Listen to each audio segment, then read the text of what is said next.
여호수아서 2장 15절에서 24절까지입니다. 15절에서 24절까지 한 절씩 교독하겠습니다. 라합은 성벽 위에 있는 집에 살고 있었기 때문에 창문으로 밧줄을 늘어뜨려 그들을 달아내려 주었다. 그리고 여인은 그들에게 말하였다. 뒤쫓는 사람들이 당신들과 마주치지 않도록 산으로 가십시오. 거기에서 사흘 동안 숨어 있다가 뒤쫓는 사람들이 돌아간 다음에 당신들이 갈 길을 가십시오. 그 사람들이 그 여인에게 말하였다. 당신이 우리와 맺은 이 맹세에 대하여 우리가 허물이 없게 하겠소. 이렇게 합시다. 여기 홍색줄이 있으니 우리가 이 땅으로 들어올 때에 당신이 우리를 달아내렸던 그 창문에 이 홍색줄을 메어주시오. 그리고 당신의 아버지와 어머니와 오라버니들과 아버지 집안의 모든 식구를 다 당신의 집에 모여있게 하시오. 누구든지 당신의 집 대문에서 밖으로 나가서 죽으면 그 죽음에 대한 책임은 죽은 사람 자신에게 져야 하며 우리는 책임을 지지 않겠소. 그러나 우리가 당신과 함께 집안에 있는 사람에게 손을 대서 죽으면 그 죽음에 대한 책임은 우리가 질 것이오. 그러나 당신이 우리가 한 일을 누설하면 당신이 우리와 맺은 맹세에 대하여 우리는 아무런 책임이 없소. 그러자 라합은 그들의 말대로 하겠다고 대답하고 그들을 보냈다. 그들이 간 뒤에 라합은 홍색줄을 창에 매달았다. 그들은 그곳을 떠나 산에 다다라서 사흘 동안 거기에 머물러 있었다. 뒤쫓는 사람들은 모든 것을 수색하였으나 정작 그들을 찾지 못하고 되돌아갔다. 두 사람은 산에 다시 내려와 강을 건넜고 눈의 아들 여호수아에게 이르러서 그들이 겪은 모든 일을 보고하였다. 그들이 여호수아에게 말하였다. 주님께서 그 땅을 모두 우리 손에 넘겨주셨으므로 그 땅의 모든 주민이 우리를 무서워하고 있습니다. 아멘. 오늘 본문의 내용은 복잡한 내용은 아닙니다. 이미 우리가 어제의 말씀을 통해서 여러 가지 부분들을 보았기 때문에 오늘은 라합과 이 두 정탐꾼 사이에 있었던 대화를 중심으로 어떤 내용들이 진행되고 있는지를 좀 살펴보도록 하겠습니다. 자, 그림으로 우리가 이 상황을 볼 수 있으면 조금 좋을 것 같은데요. 라합은 성벽 위에 있는 집에 살고 있었기 때문에 라고 이렇게 15절에 되어 있습니다. 창문으로 밧줄을 늘어뜨려 그들을 달아내려 주었다. 근데 여리고성은 이중 성벽으로 되어 있어요. 성벽이 이중이에요. 이 성벽이 이중이라는 것은 벽 하나 뒤에 또 다른 벽이 있는데 이게 어떤 형식으로 집이 되어 있는지를 알기가 좀 어렵습니다. 이런 이야기들만 통해서는. 그러나 성 밖으로 이 라합이 줄을 내려주지 않았으면 이들은 절대 성 밖으로 나갈 수 없는 그런 상태였다는 것을 알 수가 있을 것 같습니다. 그래서 성벽 위에 집에 살고 있어서 창문으로 밧줄을 늘어뜨려 그들을 달아내려 주었습니다. 근데 여기에 이제 이야기가 그러면 이런 순서대로 따진다면 밧줄을 내려주어 그들을 내려준 다음에 이야기가 진행되는 건지 아니면 이 이야기가 미리 위에서 가기 전에 이야기를 한 건지를 좀 생각해 볼 필요가 있어요. 순서상으로 보면. 근데 상황을 봤을 때는 이제 비밀리에 빨리 도망가야 되는데 내려가서 이런 이야기를 했을 리는 없을 것 같고요. 그러면 뭡니까? 이미 그 집에서 했던 이야기를 뒤에 지금 집어넣어서 이야기를 하고 있다고 생각하시면 될 것 같습니다. 그래서 그들을 나중에 달아내려서 도망가게 이제 하는 그 전에, 도망가기 전에 집에서 이런 이야기를 했던 것 같아요. 뒤쫓는 사람들이 당신들과 마주치지 않도록 산으로 가십시오. 거기에서 사흘 동안 숨어 있다가 뒤쫓는 사람들이 돌아간 다음에 당신들이 갈 길을 가십시오. 이런 이야기가 나옵니다. 그러니까 이 라합이 이야기하고 있는 내용들은 3일 동안 좀 숨었다가, 왜냐하면 계속 이제 찾으러 다닐 거기 때문에 숨었다가 당신들의 길을 가십시오. 이렇게 이 라합이 이야기합니다. 굉장히 라합이 하는 것들은 되게 치밀하고 또 섬세하게 이 사람들을 살피고 또 도와주는 것들을 보게 됩니다.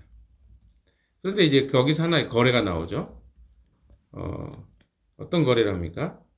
그 정탐꾼들이 그 가족에 대해서 또 그들을 구원해 줄 것에 대해서 이야기를 합니다. 나중에 그 이스라엘 백성들이 여리고성을 정복하게 되는 과정에서 당신이 어디에 사는지 우리가 잊어버릴 수도 있고 나는 기억해도 또 다른 이스라엘 백성이 그것을 잊고 당신을 해할 수도 있기 때문에 하나의 조건으로 무엇을 걸어둡니까? 홍색줄. 이게 빨간색이라고 생각하기는 그럴 것 같은데 아무튼 뭐 빨간색은 아닌 것 같기도 하지만 홍색이라고 하면 약간 붉은빛을 띠는 그런 줄을 이렇게 달아내리라는 거죠. 메어두라는 거죠. 달아내어둔가 봐요. 이게 뭐 그 밧줄로 이렇게 타고 내려왔다고 했을 때 홍색 줄을 뭐 이렇게 밑으로 내려놓으면 이건 이상하잖아요. 근데 홍색 줄을 메어두라는 거죠. 태가 나게 색깔이 구분되게. 그래서 그것을 통해서 어때요? 당신의 아버지와 어머니와 할아버지들과 집안의 모든 식구들을 다 그 집안에 있으라고 이야기를 합니다. 그래서 밖에 나가서 그 당신의 가족이지만 밖에 나가서 죽은 것은 우리가 어떻게 할 수 없다. 그러나 그건 당신 책임이다. 우리가 약속을 하는데 그러나 만약에 밖에 나가는 안에 있는데 그 사람들 중에 누가 죽는다면 이것은 우리가 책임을 지겠다. 뭐 어떻게 책임을 지고 이미 죽었는데. 그러나 그만큼 뭐예요? 하나님 앞에 맹세하는 거예요. 지금. 서약하는 거거든요. 그래서 또 하나가 무엇입니까? 고발하지 말아라. 이런 자기를 이제 스파이로 고발하게 되면 그런 거는 내가 없었던 걸로 하겠다. 뭐 이런 내용입니다. 내용이 그렇게 어렵지 않아요. 우리가 조금 봐야 될 것들은 이제 한 두 가지 포인트 정도 될 것 같은데 먼저는 라합이 거짓말을 했어요. 어떤 거짓말입니까? 실제로 사람들이 이 라합이라는 여인에게 찾아와서 어디냐고 물어봤죠. 근데 여인은 뭐라고 합니까? 예, 이미 도망갔다고 이야기합니다. 거짓말한 거. 이 거짓말에 대해서 우리가 어떻게 이해해야 될 것이냐. 왜냐하면 크리스찬의 그 윤리적 부분에서 실제로 이런 비슷한 일들이 우리에게 많이 발생하죠. 그리고 또 하나 이제 제가 크게 한번 좀 생각해 봐야 될 것은 이단들하고 기독교인들하고 구별점이나 차이점들이 조금 있습니다. 그 중에 이단들이 특별히 이제 신천지 같은 이단들은 어떻게 가르치냐면 이제 선한 거짓말이라고 가르쳐요. 그래서 뱀처럼 지혜롭고 비둘기처럼 순결하라고 성경에 이야기했지 않냐. 그렇기 때문에 너희가 거짓말하는 것은 거짓말이 아니라 이런 비둘기가 아니라 뱀처럼 지혜로운 거다. 이렇게 이제 표현을 한단 말이에요. 그럼 우리는 이런 거짓말이 일상화되는 것이 괜찮은 것인가? 이런 질문을 우리가 던질 수 있는 것이죠. 도덕적인 부분에서 그렇고요. 왜냐하면 이게 충돌이 되기 때문에 그래요. 예수님은 이 땅에 오셔서 하나님의 아들로 오셨습니다. 그런데 그가 인간으로서 어떤 죄도 짓지 않으셨어요. 죄를 싫어하셔요. 거짓말하지도 않으셨어요. 그러니까 바울도 이야기합니다. 예스를 예스라고 하고 노를 노라고 해라. 얘는 얘가 되고 노는 아니요는 아니요 하라고 이야기합니다. 그러니까 무슨 말이에요? 명확하게 자기가 그 예수 그리스도의 그 명령과 대답 앞에 예하고 순종하는 자가 될 것을 이야기합니다. 그러니까 예 해놓고 하지 않는 거라든가 아니요 해놓고 한다든가 이런 것들은 그렇게 선한 게 아니라는 거죠. 그러니까 윤리적으로 도덕적으로 봤을 때 기독교가 가지고 있는 이런 윤리적 개념은 거짓말하지 않는 거예요. 그러면 이 라합의 이야기는 어떻게 우리가 이해를 할 수 있겠냐 이런 질문이 나오는 것이죠. 왜냐하면 이게 우리의 삶에도 기준이 될 수 있기 때문에 그렇습니다. 그래서 성경의 내용들을 이렇게 쭉 보면요. 이 라합의 이야기는 그의 연약함이라고 저는 생각합니다. 라합이라는 여인의 연약함이죠. 그러니까 뭐라고 생각할 수 있냐면 이렇게 하지 않았어도 하나님은 하나님의 선하심으로 이 두 사람의 정탐꾼을 보호해 주셨을 것이다 라는 것이죠. 그러면 아합이 어떻게 할 수 있나요? 그러니까 이런 거짓말을 하지 않아도 되는 거예요. 그러니까 어떤 우리가 거짓말이라고 한다는 건 뭡니까? 표현으로 예를 들어서 이렇게 나갔습니다. 그러니까 빨리 가보십시오. 이런 표현이 아니어도 하나님은 그들을 지켜 주셨을 것이다. 이 두 정탐꾼은. 그럼 이 여인은 어떻게 해야 됩니까? 사실로 해. 그런 말이 아니죠. 여러분 꼭 어떤 상황에 대해서 사실을 말해야 될 필요가 있는 건 아닙니다. 어떤 때로는 침묵하는 것도 하나의 답이 되기도 해요. 무슨 말이죠? 그러니까 그런 어떤 표현을 하지 않고 모른다고 할 수도 있고, 혹은 뭐랄까요? 이런 표현들을 다르게 할 수도 있다는 거죠. 근데 제가 정확하게 어떤 표현이라고 하기는 어렵겠습니다, 지금. 그러나 분명한 것은 하나님의 선하심 속에 이 모든 것들이 진행된다는 전제하에입니다. 전제하에 그렇게 되는 것이 바람직합니다. 근데 이건 훈련이 필요해요. 어떻게 말할 것인가. 근데 이제까지 우리의 삶에 더 익숙한 건 무엇입니까?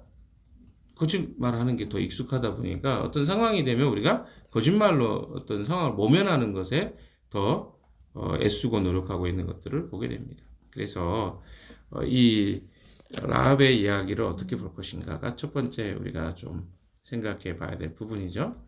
라합의 거짓말이 아니더라도 두 사람은 지켜졌을 것이다. 왜? 하나님의 이 가나안 땅을 정복할 것과 여리고성을 정복하는 것은 하나님의 뜻이었기 때문에. 그래서 우리가 잘못 생각하면 라합이 거짓말했기 때문에 이 두 사람이 살 수 있었다라고 하는 것은 조금은 확대된 생각이라고 생각이 듭니다.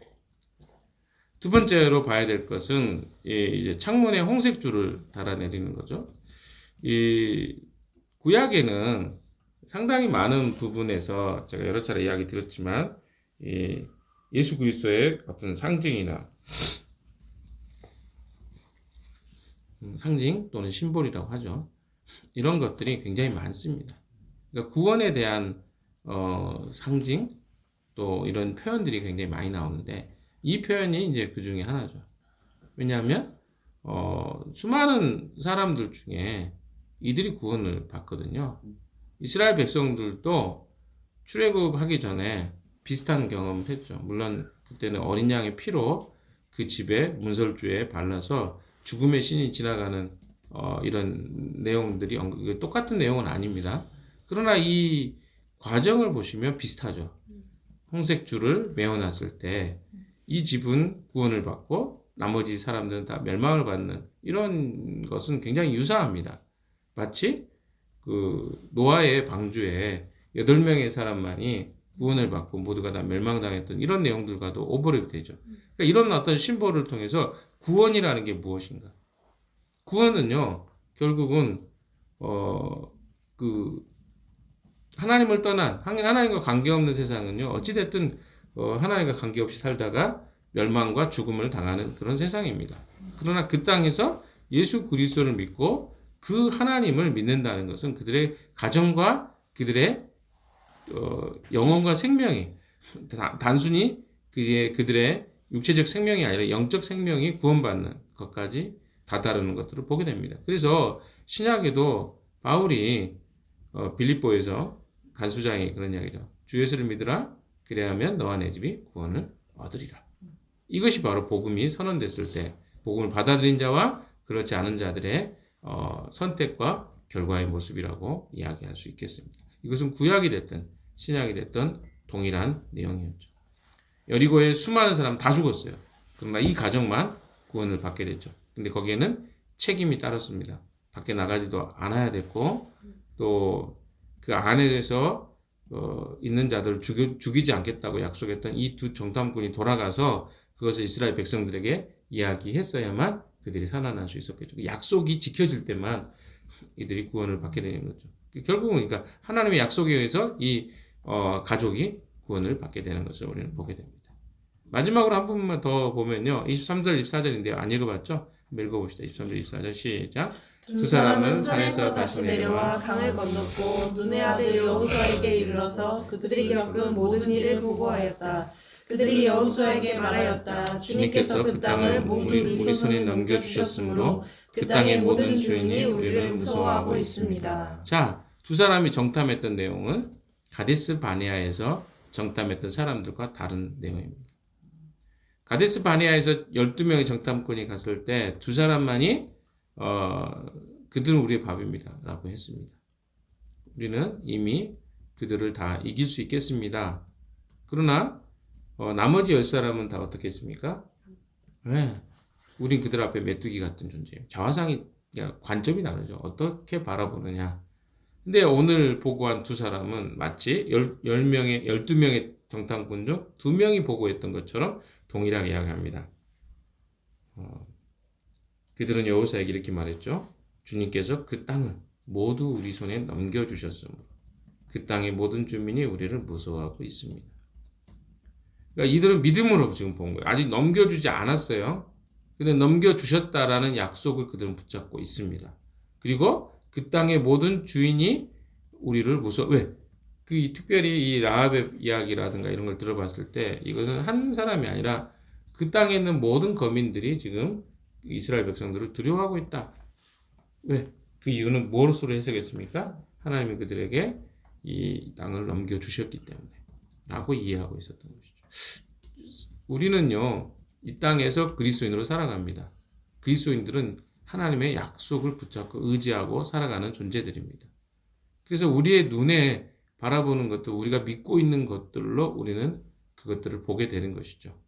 자, 그 결과로 지금 어떻습니까? 이들은 하나님이 약속하신 그 말씀과 사람들이 그렇게 반응하는 그 모습들을 바라보면서 이것은 하나님이 우리에게 넘겨주신 땅이다라고 바라보고 있습니다. 그리스도인의 삶도요, 이 땅에 살아가면서 어떻게 살아갑니까? 하나님의 약속을 붙잡고 살아가는 것입니다. 이미 성경에 수많은 약속들이 있습니다. 그리스도인은 어떤 삶을 살아갈 것인가? 그리고 우리의 삶 속에 실제 마찬가지로 여리고성에 사는 것처럼 또 가나안 땅에 사는 것처럼 이 땅에는 이미 하나님의 약속으로 정복될 수많은 내용들이 우리에게 존재합니다. 그런데 우리가 믿음으로 그것들을 바라보지 않으면 그것은 정복될 수 없는 것들인데 대부분의 많은 그리스도인들이 정복되지 않을 것으로 이건 내 힘으로 절대 불가능하다라는 것을 알면서도 어때요? 하나님을 의지하기보다는 자기 힘을 의지하고 살아가는 삶의 형태입니다. 우리가 세상에서 실패하고 좌절하는 이유는 하나님의 약속이 아닌 나를 의지하고 내 자신의 힘과 노력으로 이 세상에서 잘 살아보려고 하기 때문에 그렇습니다. 오늘도 우리는 주님의 약속과 주님이 이루실 것들 이것을 붙잡고 세상 안에서 살아가야 될 것입니다. 직장에서도 또 어디에서도 주님은 우리에게 말씀하십니다. 내가 이 땅을 너에게 허락해 주었다라고. 오늘도 그 약속하신 말씀을 붙잡고 승리하는 여러분 되시기를 주님의 이름으로 축원합니다. 기도합시다. 하나님, 오늘도 주의 말씀으로 우리가 이 세상을 승리하고 이겨나가기를 소망합니다. 주님 도우셔서 믿음으로 세상을 정복하고 승리하는 하루 되게 해 주시옵소서. 예수님 이름으로 기도했습니다.